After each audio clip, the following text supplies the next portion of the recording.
Okay, welcome everybody to another episode of Talk Like That.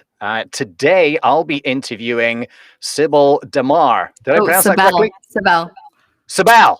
Sibel. Sibel See, Damar. Yeah. that's what happens when you don't do your research, right? Sibel Damar. Okay, Mhm. so Sibel, we're off to a great start. Sibel was born Everybody does in that. It's okay.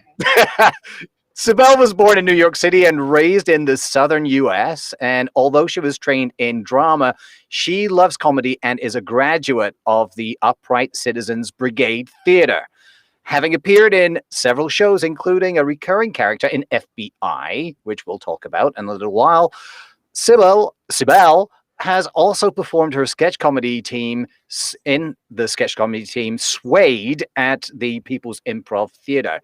However, while the COVID days are still upon us, you can see her in several guises on her Instagram feed and TikTok as Kira Slightly, as well as several others. Sibel, welcome to Talk Like That. Thank you for joining us. Thank you so much for having me.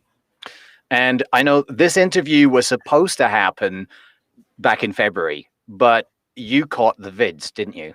Yeah, I did. I caught COVID. I don't know how I caught it. I didn't go anywhere or see anybody or do anything. So it was a big bummer because, I was like so close to getting vaccinated and I just fell ill. Wow. Yeah. And you see, the thing is, if you had gotten vaccinated and then you got sick, there'd be so many people saying, see, that's the vaccine. It's a killer. Yeah. Well, I mean, I'm glad I didn't get it the week that I got sick because I probably would have gotten more sick. I don't know how that works. I don't know if it's like a timing issue or what, but yeah, it was just bad luck. Right. And so tell us a little bit about what that was like, actually. I mean, obviously, we're going to talk about you and your career, but yeah, no, COVID is important. I think it's important to talk about. I was super lucky. Sorry, there's a little echo, so I'm just like trying to turn this. There we go. I was really lucky because my case was more mild. I didn't really have like a super high fever. It pretty much stayed at 99. I had a cough. I was a little achy. I was really tired. It was mostly just like wanting to sleep, no appetite. I didn't lose my taste or smell, which was very lucky because I don't know. That was the thing that I didn't want to lose the most. I wanted to be able to enjoy soup and like smell my dog. Like I love my dog smell, So I was really happy about that. But after I started to like recover, I noticed that I had a persistent cough that just like didn't go away. And then it got worse. And like actually after I got over COVID as like the virus, I then got bronchitis, which then turned into pneumonia. And I was diagnosed with COVID on February 4th and it's March 18th and I'm still sick. I literally had like the worst case of pneumonia I've ever had in my life last week. I've been on 3 rounds of antibiotics. I've been on 2 rounds of steroids. I've been like living on a liquid syrup of codeine, which is not good. That's an opioid, like scary stuff to just like be able to sleep and function and not have my respiratory system fail. Mhm. And I'm on an inhaler. I mean, it's really crazy. The after effects were way worse than the actual virus for me. Wow. So that's the thing about COVID and a lot of viruses. It's like if it gets to be that serious. Sorry, it's gonna happen. Yeah, of course it's gonna happen. If it gets to be that serious, then it's the other things that it can turn into that are the most dangerous. Yeah. So I'm no expert on it, obviously, but that's what I've heard from other people that have suffered from it, and and everybody knows someone who has suffered or even lost a person close to them because of it. So I felt, it's true. I thought I should bring that up, that something that affected you. But you're a real trooper, because when I was supposed to be interviewing you, you were like, I can still do it. I can come on. I really wanted to do it, but I was so The show must go on. Like hell. I was like, I can't do it. If it's gonna be on camera, if it wasn't gonna be on camera, it would be one thing. I would have just been like, hey, I'm Sibel Damar. What's up? But no. Once you said it was on camera, I was like, I can't do that. I look like a ghost. I'm just sweaty and gross all the time. It was hard. Right. Okay. Well, I'm glad that you're well enough to. I mean, you're not Yes. obviously fully recovered, but you're well enough to appear today. No, So, doing okay, better. let's get on talking about you. Yes. And your parents immigrated from Turkey, right? Well, no, Yeah, one of them. Your my dad's side your of the dad. family. Your dad. I know it's Yeah, your dad because I've seen you do my a baba version videos. of your dad. Yeah, yeah, I've seen that. The Yeah. soup The videos. soup, yeah. Yeah, Turkish yeah. people love soup. Yeah, Got COVID? Have soup. Yeah, exactly. I like those. So I guess that means that uh, you're pretty good at a Turkish accent, obviously. Yeah, I Uh, think so. I've actually been like, I don't know if this is good. The thing about the Turkish accent and dialect for me, it's like I picked up since childhood. I feel like I've picked up a lot of dialects and accents really naturally and easily. And Turkish was like super, super hard. I don't know if it's because it's so close to me, because it's the like language I listened to growing up or what, but it was actually way more difficult than I thought it would be. And even when I watch the videos now, I'm like, this kind of sounds more like an Uzbek thing, or like, maybe like a little Russian sometimes. I don't think it's like fully accurate, but I do well, my best. Uzbek would be closer because like Uzbek Yeah. is Turkic, right? So Yeah, I I mean, mean, it's very similar, but there's still like a difference. There's still like mhm. something is still like a little like I'm working on it though. I mean, but Yeah, you know, what but can there's you going do? to be a difference, like even between Nobody Ankara cares. It's and pretty general, Istanbul. and then it like can include other like Middle Eastern people that get to jump in and be like, yeah, this is right. You know. Yeah. So can you speak Turkish? I do. It's not great. I have mostly like learned in my adult life, um, because I went to Turkey a lot like as a kid, up until I was probably like 10. So I got like a pretty good foundation, but obviously I wasn't like really speaking it in school or anything. So I never learned to read it. So in my adult life, I've been teaching myself how to like read and write it, which has helped me so much with like my grammar and just being able to communicate better with my family. I mean, they make fun of me because my accent's bad and I sound American, but we do what we can, you know? Yeah, yeah, and the grammar is great. Like from an Yeah, Anglo perspective, the grammar is crazy because it's just like Lego bricks. So you just kind of like add bits exactly. on. Yeah, it's And actually like much more like an Asian language than I had originally understood after like learning to write it. It's very, very different. It's hard. Definitely not like learning French. I learned French in school, and that was just much easier for me. of course, yeah, that's an Indo-European language. But you know what though? It's good though that I think it was Ataturk, like in the Hmm. 1920s, he changed the alphabet over. So it would have been even Yeah, more difficult for you to learn because now that Turkish is written in Roman letters. So yeah. at least there's that. It would have, but it would have been cool to have to learn a different alphabet. I mean, I would have loved to have had that challenge, but I do think it's better just as a whole for the country and for it being a more secular nation. Mhm. It's important to have that. Right. So good. And I was going to ask because, like, we always get to see videos that are basically show things that happen down there south of the border, down there in the United States, of like people going crazy when they hear someone speaking a language that's not English. And I just wondered, has that ever happened to you or someone you know when someone's like, "You're not speaking American," or have you ever seen Yeah. that? Oh yeah, actually I have. I've seen it. I've experienced it. I remember when I was a kid in school, I grew up in Indian Trail, North Carolina, which I mean, even the name of the town is racist. It's called Indian Trail, and they're just talking about Native Americans, and it's a really white,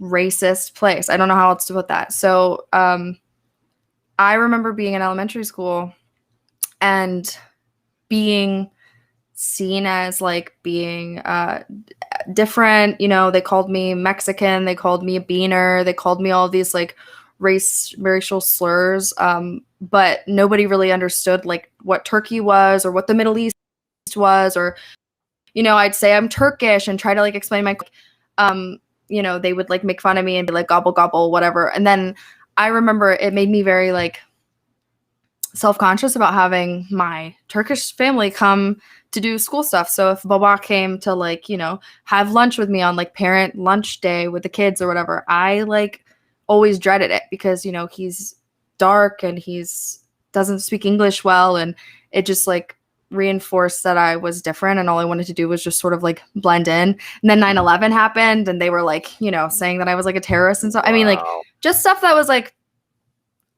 weird. And I experienced a lot of different forms of that. I As far as like speaking the language, I mean, I remember instances where, my father would be on the phone or speaking Turkish or like, we had landlines back then. And so everything was really, you had to like really shout into the phone back in the early 2000s, if you were making a phone call from the United States to a different country. So he would be screaming on the phone in Turkish, trying to speak to Babaanne, my grandma. And, my friends would just be like, what's your dad? Like, what? Just, yeah, they were like weirded out. It was weird. And I think there was a lot of like racial profiling going on. There was a lot of like, it was just different to all these like, like white bread kids. It was different. And I do have experiences with that. Yes. And of course, like friends, the older I got, if I had any Hispanic friends or just anybody who spoke any language, if you're in the South and you have any kind of like different culture, somebody's going to say something to you at some point. Inevitably. Wow. Yeah. Yeah. And I'm not saying it doesn't happen here in Canada. I mean, we've definitely got our fair share of racism happening up here too. But it's just, I just think more people realize how ridiculous it is that, especially if you're a white person living as a settler in this continent, in a place and saying, it's crazy. You're not speaking the language of this country. It's like, well, the language of this country, there's like more than 50 or 60 of them, and you can't speak one of them.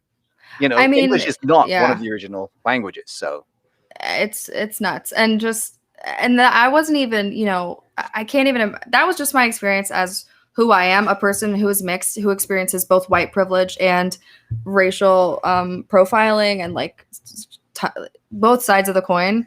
But I mean, I'm not even Black or Hispanic. And I know that those people were experiencing like, it's just in the South, especially back in the late 90s and early 2000s, it was not good. So I can't even imagine what my like friends, people of color friends had to go through down there in a place called Indian Trail, North Carolina. I mean, I think even as far as like getting a job was just difficult and scary. And, I would see things happen on the street to people. I mean, there's just so much. I really want to like go into what it was like in the South in that part of rural North Carolina, because it's pretty gross. And there's still the KKK and there's still a lot of like really awful things that just exist. It's a whole nother, I mean, if we talk about this, we're going to go into it. It's going to take years and months and days, and it's bad. Yeah. Yeah. I think, a lot of people are aware of those things that, I mean, not directly aware. I mean, especially if you live outside of the US, you get to hear about them. They do get brought up. They do get mentioned. There are documentaries about it. There's lots of stuff out there. And we're learning more and more things all the time about the horrific history of the United States. I mean, not to trash the country or anything, but it's just like a reality. I mean, you have to trash it at some point because it's a like abysmal and just like horrendous history that we're working with. So I mean, it has to be talked about. It has to be trashed, and we do have to like scold our country for failing and continuing to fail and still failing. Like to this day, we have not corrected our faults, and there have not been the reparations that have been needed, and things are happening, and it's great, but obviously there's a lot of work to do. And look at what's going on with the hate crimes towards Asians right now due to the coronavirus. I mean, the things that I've seen online on Twitter and stuff are appalling, and we're now, but it's going on forever. And it's worse now because of the coronavirus. and you know, every week or every month, there's of course more news about another Black person who was wrongfully shot by the police or murdered by the police in some way, Mhm. or like, you know, I mean, Yeah. it's Yeah, yeah. nuts. Yeah, exactly. And you know, it's not like it's you know, a utopia up here in Canada either. You know, it's. I mean, we do get that, but obviously it's to a lesser extent. In terms, I'm talking about killings of Yeah. Black people by police. I mean, probably just surely because of the lower population, I guess. But but it's. I think it's important to say that Canada is not innocent of a lot of those things, but it's just that obviously the U.S.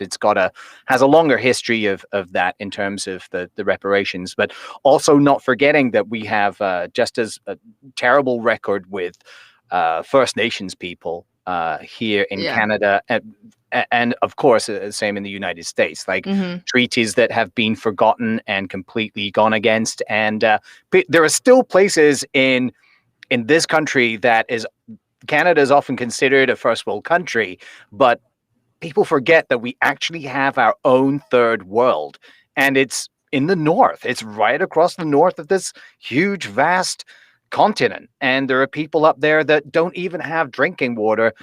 They don't have water that is safe. That many people don't have places that are great to live in, and this is really largely a consequence of the history of our settler mentality and the way that the government has done things. Anyway, this is becoming. I mean, I could talk about it forever. We could talk about this for hours, but maybe we should start our own podcast about it. Wait, yeah, I'm 100% down. What would we call it? 1.5 white people talking about race issues.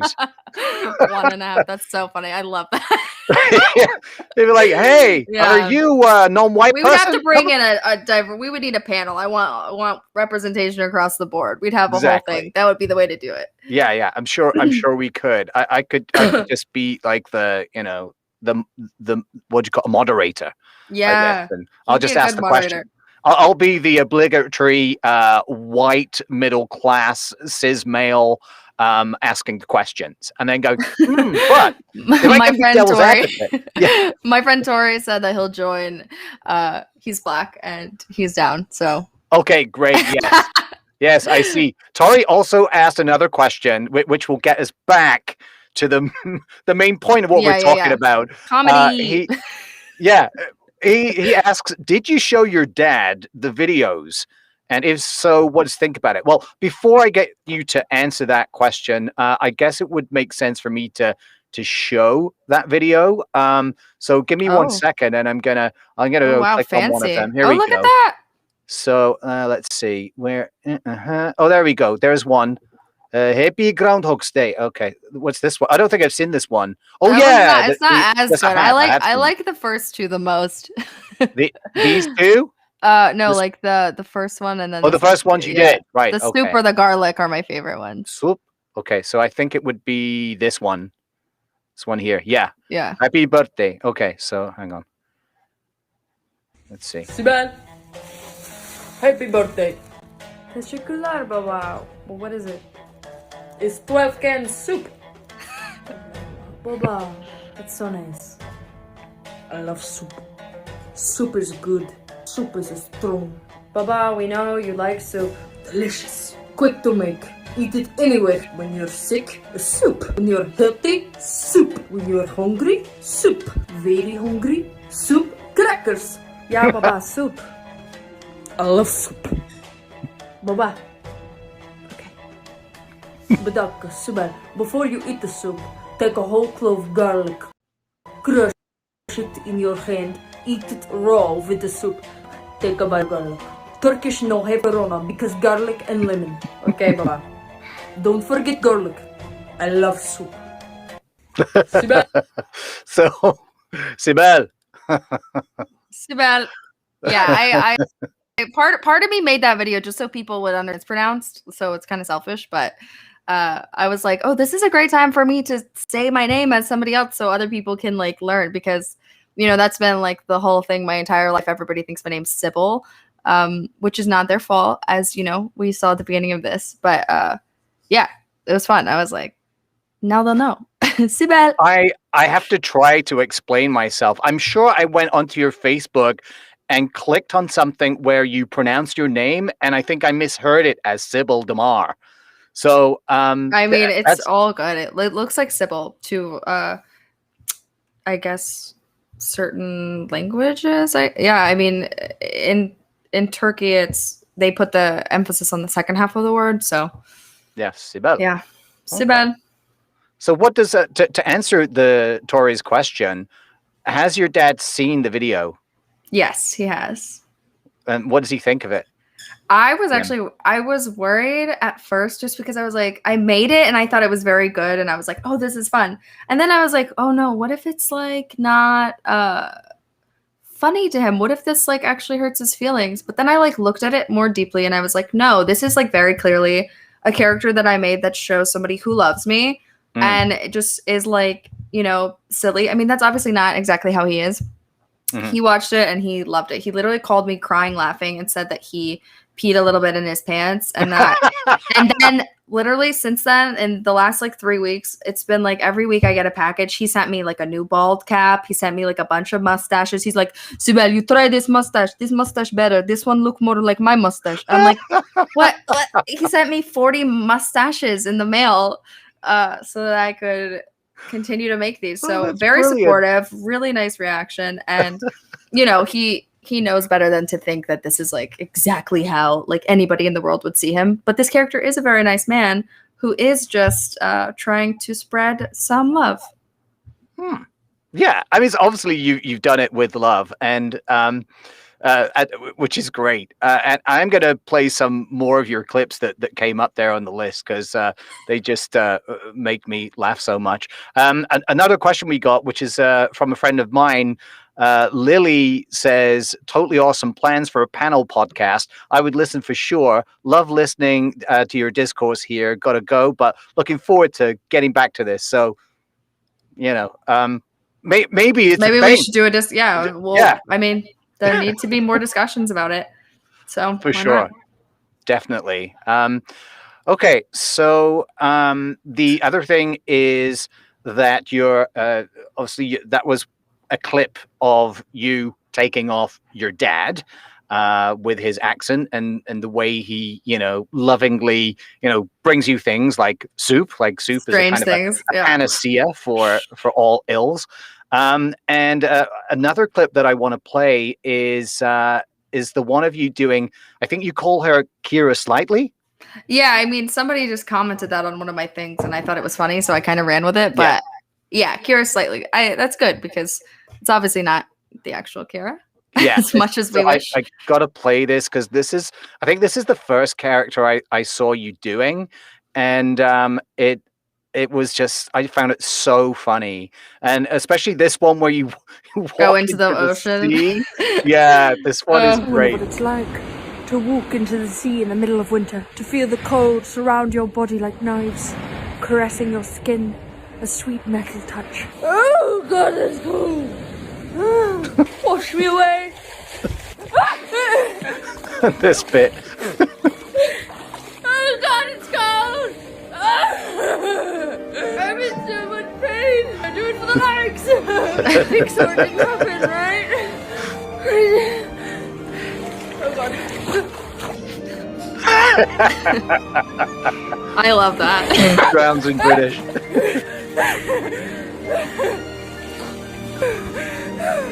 I have to go home.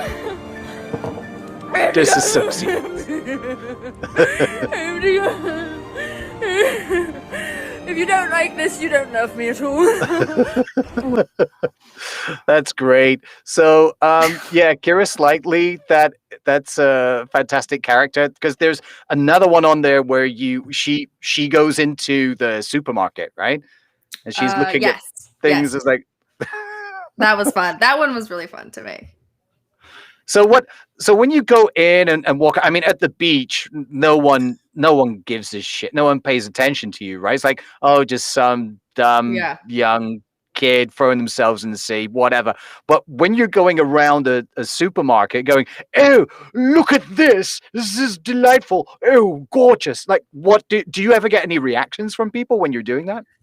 I mean, I have even out like in the world, like in New York City. The thing is that for the supermarket one, I had to get up super early and go like right before it opened. I kind of like know the supermarket people, and so I kind of like got to go in when nobody was in there because like Corona, I didn't want to have my mask off around people. So I was wearing my mask the whole time, but I would have to just like drop it and film something and then put it back up. And I also had like wipes, and I was like trying to wipe things that I mean, I was just it's hard because usually these are things we wouldn't have to think about, but I was trying to do something that was funny in the middle of a pandemic and do it as safely as I could. So no reactions there because nobody was in the store. But usually, yes, people are like, "What are you doing?"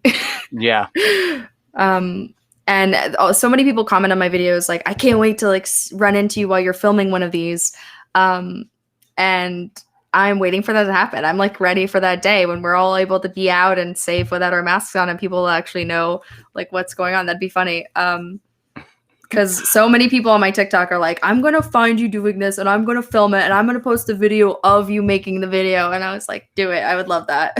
Behind the scenes kind of thing. Because I bet I must look insane. I definitely look crazy. I do.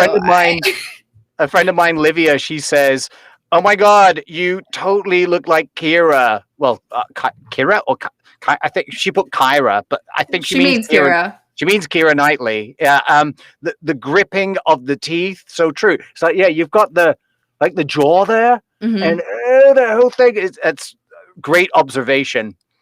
So yeah, I've actually found that that's sort of a thing in a lot of British actors. Not necessarily the same. I think it's more prominent in Keira just because she's got such a beautiful jawline and her face is so angular, and it's like what we notice about her. But I think like in British actors as a whole, there's like a sort of like tight mouth thing that happens. Even like Phoebe Waller-Bridge has sort of a similar thing going on. And when I see people do impressions of Phoebe Waller-Bridge, I feel like I'm looking at myself sort of doing it. I'm like, oh, that's very similar to the Keira. It's interesting.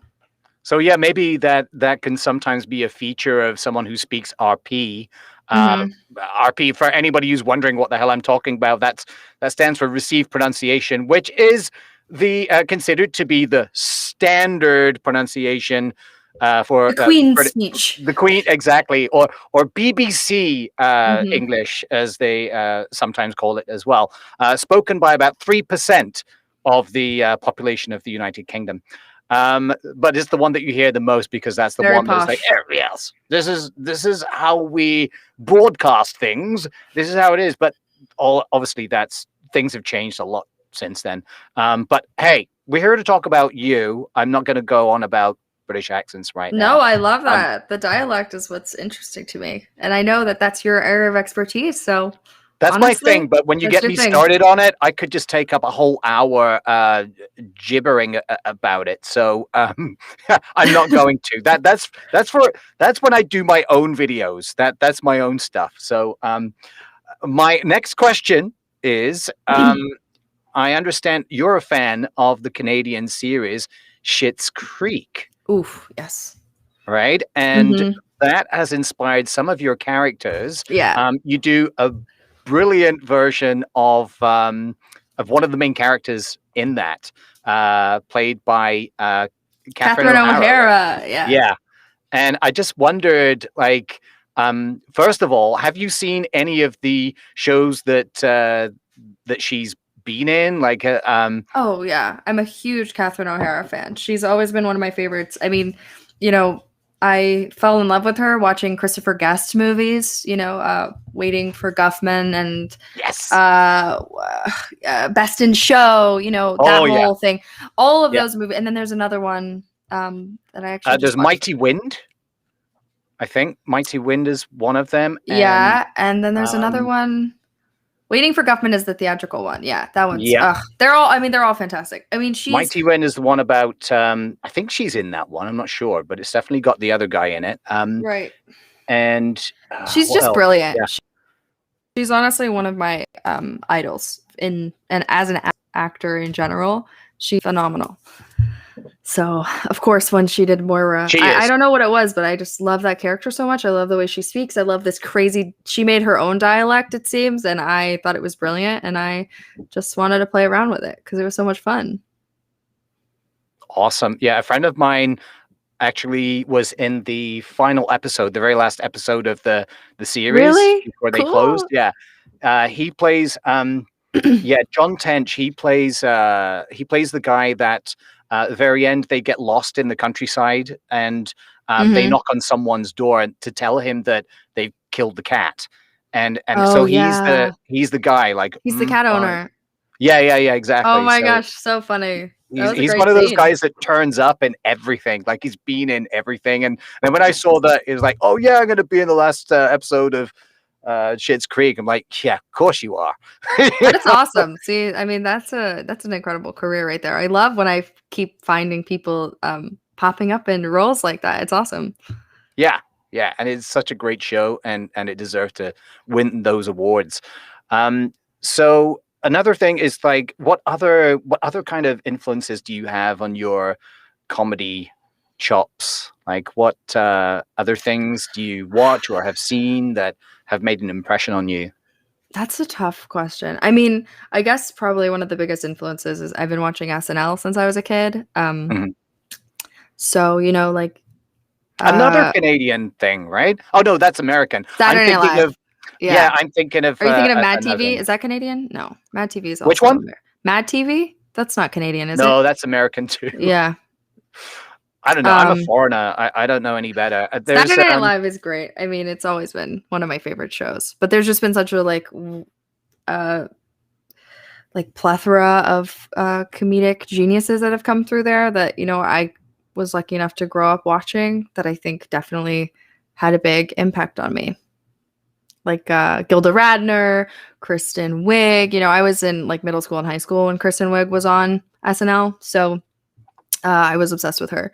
And I thought she was like, and Maya Rudolph. Who else? I mean, I love Leslie Jones. I mean, I don't know. I'm influenced by everybody. There's like pretty much if it's comedy, I've tried to watch it just to see.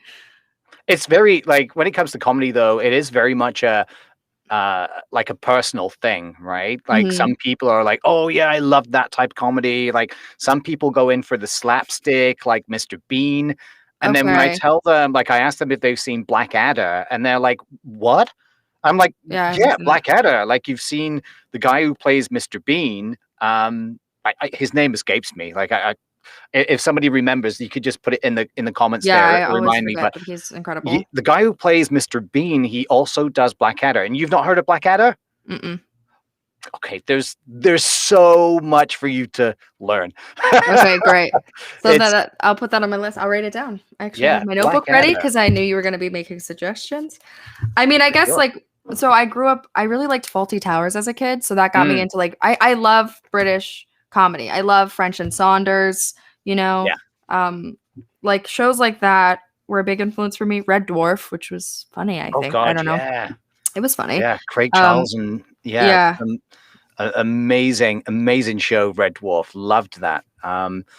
And oh, thank you, Livia. I knew I could count on her. Rowan Atkinson. Yeah, Yeah. Rowan Atkinson. Great name too. Yes, so he plays the Blackadder, or as he's later known as Blackadder. So there are 4 seasons that you've got to look forward to watch. It's amazing stuff. Great. But as I was like my original thing that I was saying was that like I said, comedy is such an individual thing, and like whether it's slapstick like Mr. Bean, or it's a little bit more cerebral and kind of like pun based or historical based like Blackadder is. That can sometimes divide people by culture or just their personal preferences. But you mentioned that you like Faulty Towers, but an obvious question is going to be, what about Monty Python, which is a little bit more Oh yes, of surreal? course. Yeah, loved Monty Python. Loved it, loved it, loved it. That was like one of the movies as a kid that I, constantly quoted. It was just always, I was always saying a line from Monty Python. I had a coconut that I cracked in half that I clacked around the house, and I would literally like go from room to room and bring out your dad, or like I would just announce myself with hitting the coconuts together. I think that type of comedy is genius. I love that type of stuff. I also love Portlandia, which isn't everybody's. I found that like there are a lot of people who Love are like, I don't Portlandia. get Portlandia, and I love it. I love Fred Armisen's style of comedy as well. So I think my like taste is just very wide, which I think is good because there's a lot of things you can pull from different styles of comedy that come in handy depending on what you're doing. Yeah, exactly. Yeah, Portland. I almost forgot about Portlandia, but it's freaking amazing. It just is genius. So great. I don't even really know how to describe it. I wish that I could it's very observational, isn't it? It is. It's like very observational. And like obviously they've watched people when they've sat in cafes and so on and gone, oh, there's a character there. And again, like your stuff, it's very character based. So Fred, they're both so serious when they do their characters that it's not like they don't do it with like that like little twinkle in their eye that they know it's funny that you usually see when you're watching sketch comedy or something. It's a bit more, I think it's more along the lines of French and Saunders, where like they are like 100% fully committed and they like believe their circumstances so much that it's almost a drama. It's like almost a drama, but it's not. It's so funny because it's bizarre. They're almost like method comedians. Yeah, exactly. I mean, Fred Armisen is just bizarrely funny. I just can't. He's great at accents as well. He does an amazing thing that a friend of mine sent to me, this link of him going through, like doing the accents all throughout the United States. And it's freaking hilarious. He's good at it. He's very good at it. Yeah. He's very good at that. So, I've got another question. Tori again. I see we got 2 people. We've got 4 people watching now. It's like some random people just turned up to watch. But, so Tori asked, are there any new characters in the works or old characters coming back? Oh, there's always new characters in the works. I mean, this is like my job right now is just trying to get my comedy brand online, like up and running. So yeah, I mean, I'm working on 1,000 things at once, but I cannot reveal them until they're ready. Sadly. Fair enough. That makes sense. Tori. He already knew that. He already knew that though. Tori, you're asking me questions that you already know. Yeah, he's obviously he's stoking these questions up to get the interest going because he wants to make sure that you cover these. Yeah.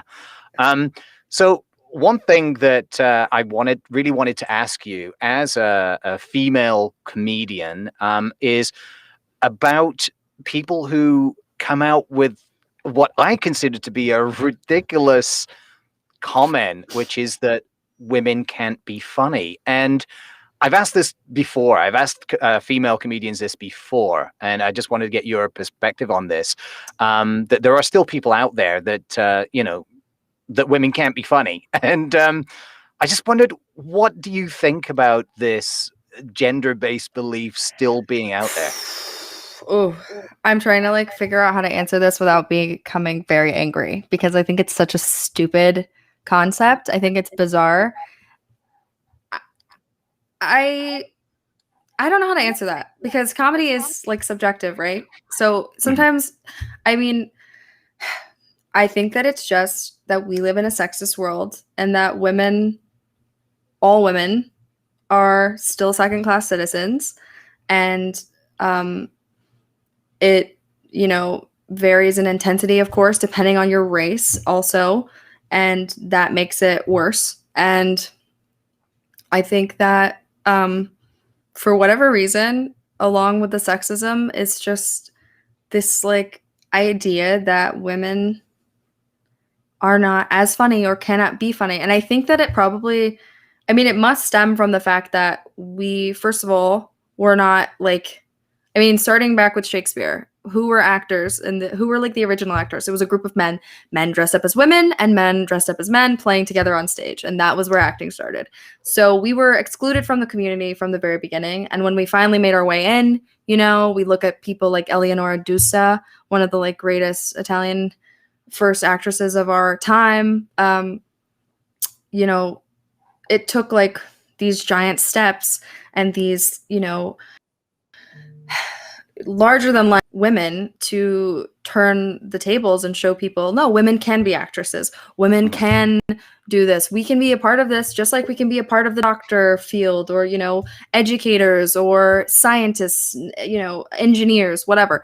And it's all still on the same level. And wherever we are across the board is just where we are. And it sucks. Like, it just blows that this is like a world that we've been put into where a lot of people are convinced that women are just not as good or as smart or as capable or whatever. And it's like intrinsically ingrained in a lot of ways. And I think that it's absolutely insane to say that women are not as funny as men, or that women can't be funny. It's not even that women aren't as funny as men. You're saying that people are saying women can't be funny. But it's like, so you're telling me, so every person who says that is telling me that you've never laughed at anything your mother said. You've never laughed at anything your sister said. You've never laughed at anything your aunt did.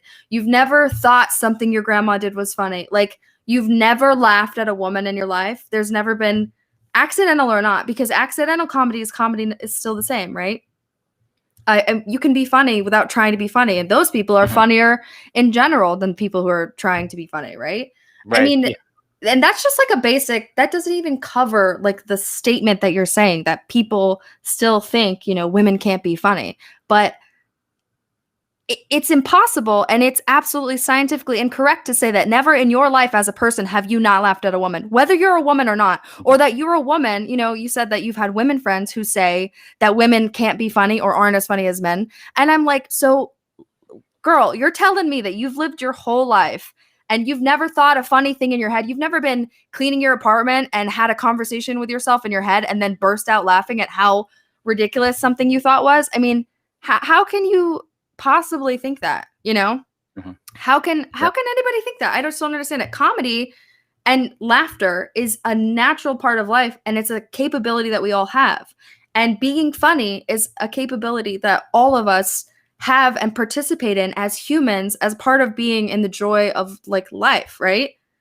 So whether or not you're like a practicing comedian, somebody who makes videos online, who does impressions and characters and is aspiring to be on TV like myself or on SNL or whatever, whoever you are, you're still a person participating in laughing and sharing stories with others. And it means that you have produced comedy. And that's like the basis across the board. It's equal in both sexes.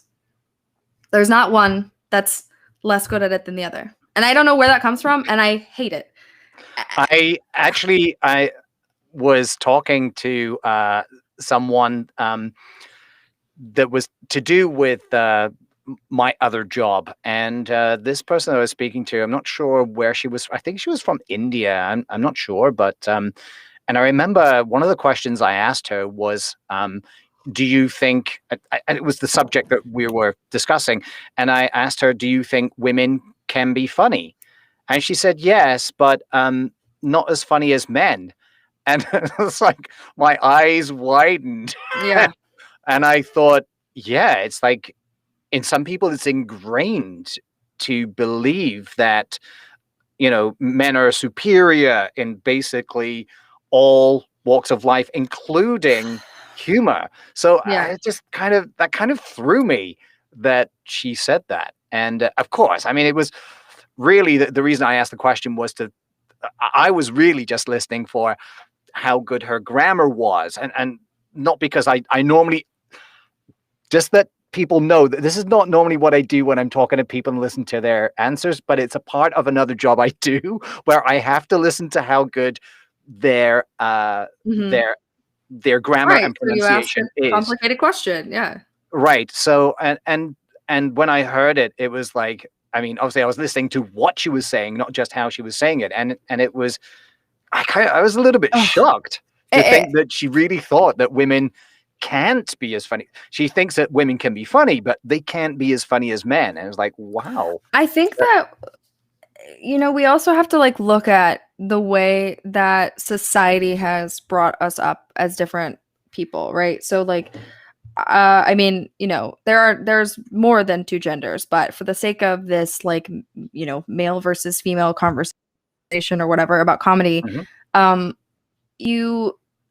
You're raised as a woman to be quiet, to hold your tongue, to be polite, to not be messy, to not be loud, and to not be disgusting, right?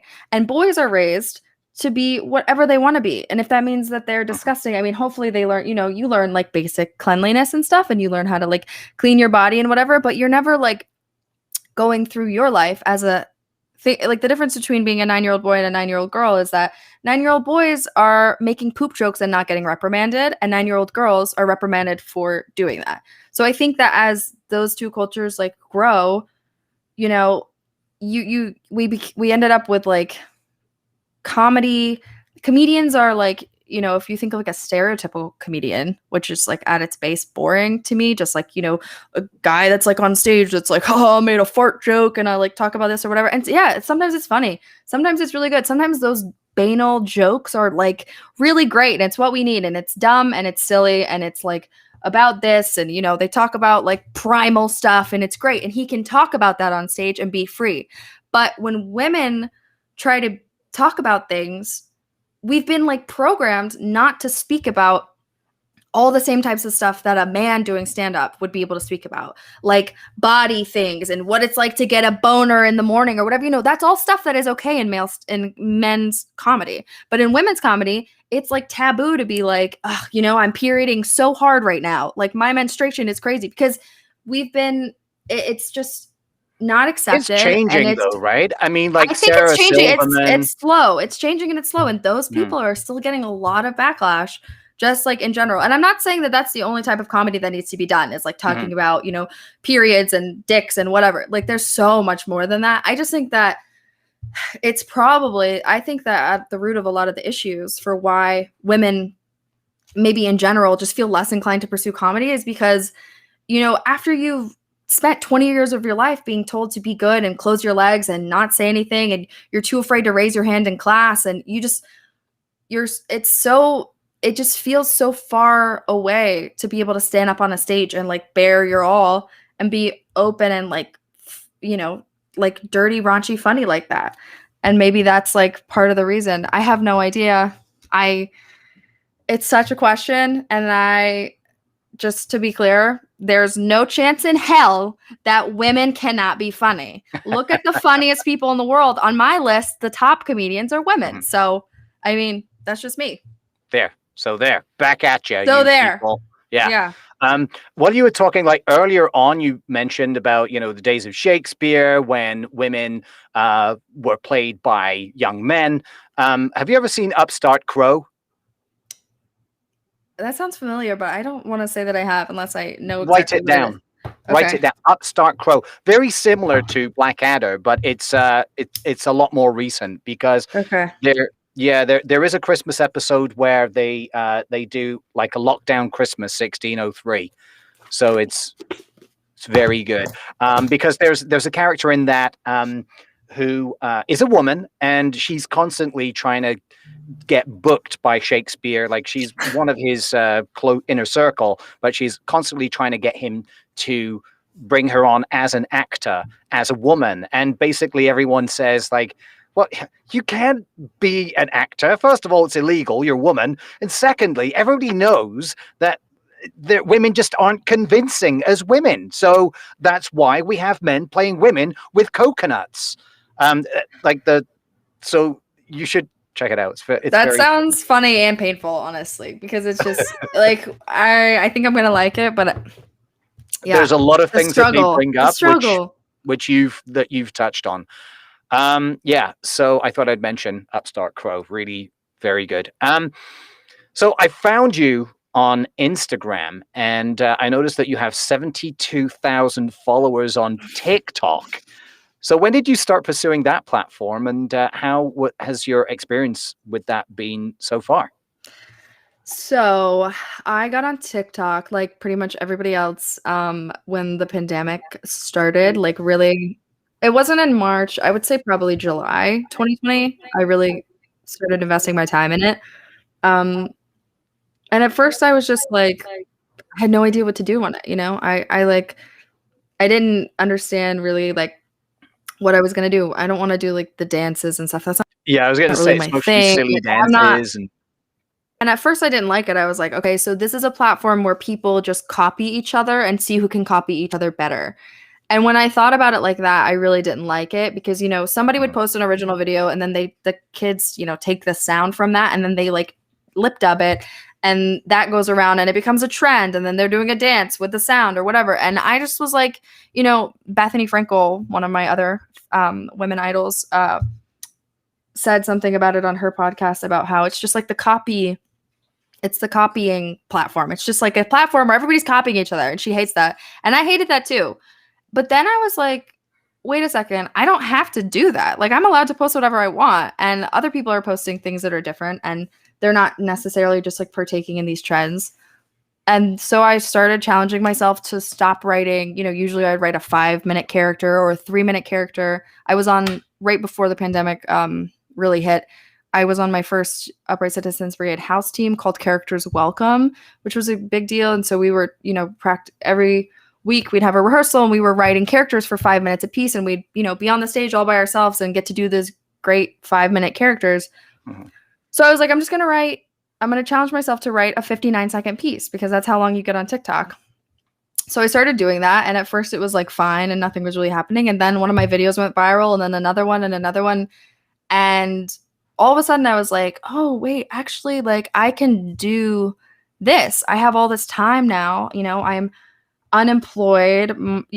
I was doing a couple, like I was on a show and whatever, and that shut down. Everything was closed. So why don't I just like make this my job? Why don't I try to do the social media thing? And I didn't know if it was going to like actually work. Then I got, probably 2 or 1.5 months in, I got 10,000 followers. So I joined the Creator Fund and I was like, wow, this is actually going a lot more quickly than I thought it would. So I just kept writing for TikTok and posting for TikTok and it's just grown since then. And I'm so thankful for it because it's such a great platform and people on it are, of course, there are cruel people just like there are anywhere, but overall it's a supportive environment and it's a very like open-minded environment. And it's an environment where people are eager to, comment and support and share. And yeah, the copying is actually cool. Now when somebody duets me or takes my sound or whatever and like makes it their own thing, that's exciting because that means somebody liked my stuff enough to be like, I want to do this or I want to like do this and make this part my own. And so I see actually the like value in having a platform where people can like work with each other from afar. It's really, really kind cool. of a collaborative thing rather than competitive or whatever. Exactly. And there's so many people that are so successful on it and there's so much room for people to be successful on it. And it feels like very pressure free and I'm just so grateful. I think it really did get me through this whole, hell of a year because I had something to work on and I had something to get up to do. I had a reason to like film things and to write things and to stay creative. Mm-hmm. And it's just such a blessing, honestly. You're preaching to the choir, girl. I tell you, like it's truly same thing here. Yeah. But I've only got one thing on TikTok right now, so I've been a little bit lacking there. And well, if you want any help, let me know. I'll help you with anything. Yeah. We'll have to get together and come up with some ideas because I have a few. But yeah, the 1 minute thing, that's a real challenge for me. Mm-hmm. It's hard. No. Yeah, I can imagine trying to get things in 59 seconds, right? It's not even a minute. But it's great, actually, especially for comedians. I think it's awesome because that means you get 3 solid jokes. You get boom, boom, boom. You can do 3 jokes. You can write a character. All my characters are the rule of 3. Yeah. I make sure that they're 1 page in length, and that's it. I'm like, I have 1 page to go. What can I do in that time? And now I have all these characters that I'm like, oh, I can do, this page for an audition and this page for an audition and this one. And they're piling up and it's really nice to just feel like I'm sort of creating my own portfolio of stuff. That's awesome. Yeah. That's the new way of doing things now, I guess. Yeah. Put it on TikTok and add them all up, line them up for your portfolio. Yeah. So what I should mention really before we finish up is a show that you were in, not a show, sorry, it's a film. You were in in an independent film where you played one of the main characters, and it's can I say the name? Yeah, sure. Yeah. So, um, so it's called "Fuck Nice Guys." Now, Yes, for people out there, I just want to make sure you understand that this is not a porno. it's Even not a though porno. this, yeah, that's right. So we'll refer to it as FNG from now on, because I understand that some people have a bit of a problem with one of the words in that. Obviously, Mostly me. the word nice is The word nice really is really can be quite gross. offensive. If somebody describes you as what's Sibel like, and they say she's nice, that's really fucking offensive. So I'm just Yeah, going to refer honestly, to nice. that as FNG now. So tell us about that show, because I have, if anybody wants to see some of the trailer, I have posted it on my Instagram. So I won't play it now. But it looks great, and It's I great. really want to see it. So tell us about the show, and yeah, and like when you think it might become available to watch. Yeah, so that part's difficult. The show itself is great. It was written and directed by my good friend Kendall Payne, who is a talented comedian and writer in her own. And yeah, she wrote this like incredible piece that yeah, it's a short, but I feel like it kind of is more like a pilot for some reason, but I guess it is a short. It's like a 20-minute short film.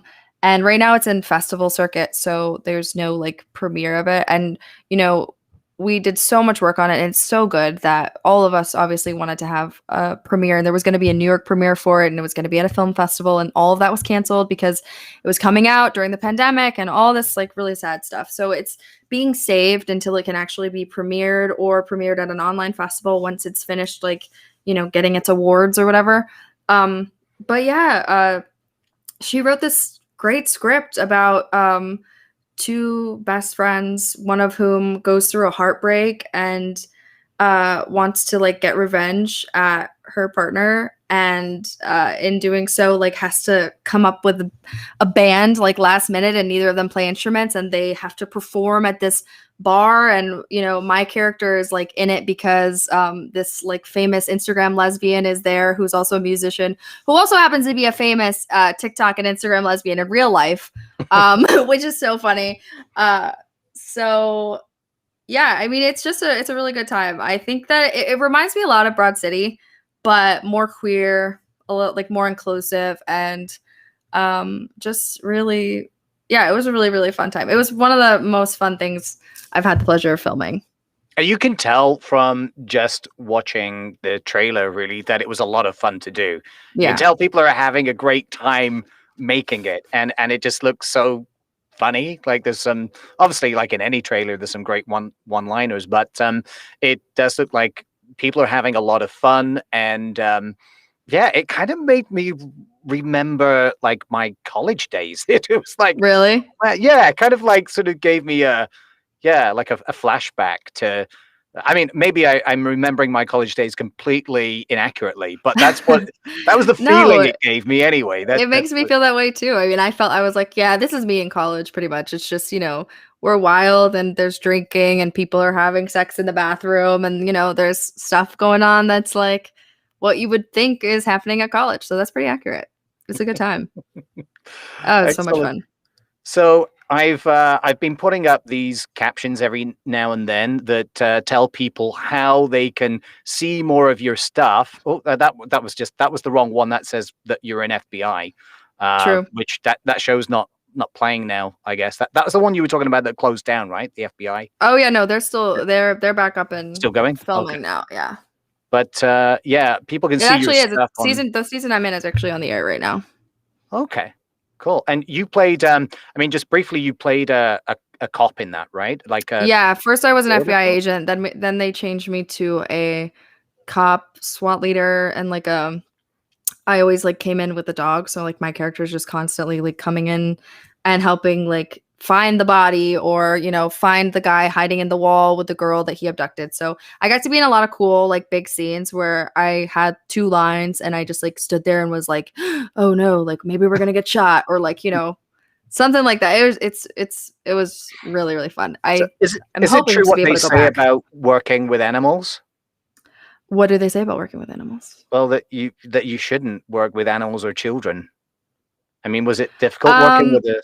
Actually, Was yeah, it it kind of was difficult. There was the dog that I continuously worked with on set, Timber. He was an awesome dog, but we did have problems with him whining a lot because the dog's not trained as an actor. It's trained as a police dog. So they use real trained police dogs to do this. So he thinks he's like actually doing something, like finding somebody, succeeding in the thing that he was trained to do. So they do like a lot of whining and a lot of like, high pitched like shrieking the way dogs do when there's something wrong.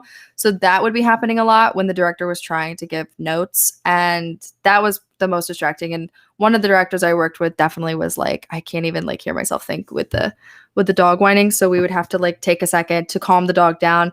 And you kind of feel bad, because you're getting the dog like wound up and it's like doing the right thing, but then it has to like stop because when they say cut, everybody's got to just like be quiet and pay attention. And the dog doesn't do that. The dog's like, no, but the body is here and the person is in that room. And we're like, we know, but we need a second to like reset everything.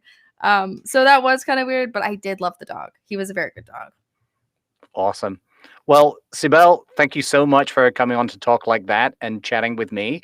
Thank you so much for having me. It was truly a pleasure. Fun talking to you. All right. So stay safe, and I hope you're feeling better soon. And we look forward to seeing these new characters coming out on TikTok and Instagram. Follow me on TikTok. All right. Thanks, yeah. guys. So follow her on TikTok. I've put all of the TikTok and Instagram stuff in captions. So just rewind and see where that was. Okay. Thanks a lot, Sibel. Bye, everybody.